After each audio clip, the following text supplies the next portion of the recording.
And Governor Stein is also pushing lawmakers to better fund law enforcement agencies across the state when they come back to Raleigh next week. Capitol reporter Dina Harley joins us. And Dina, he says the state can't keep waiting for a full budget. And he wants the General Assembly to fund his public safety package with a price tag of $195 million.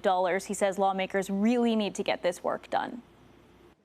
Governor Josh Stein in Charlotte on Thursday calling on lawmakers to take big action when they're back in Raleigh next week. I sent a letter to the leaders of the General Assembly urging them to fund 3 key investments immediately.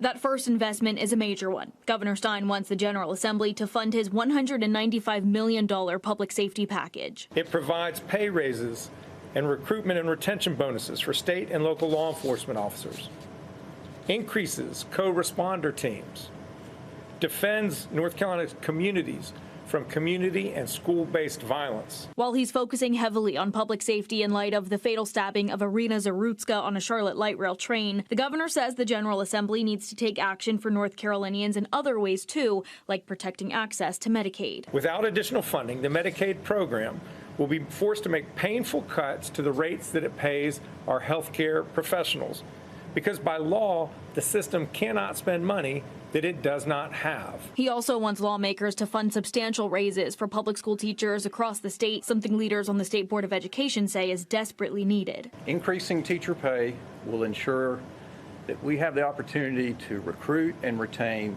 the high-quality professional teachers that your children, our children, deserve. And Republican leaders in the General Assembly have already said they will not rush this budget process. They do plan, though, to introduce legislation to be tougher on crime and end cashless bail policies. All right, Dina, thank you.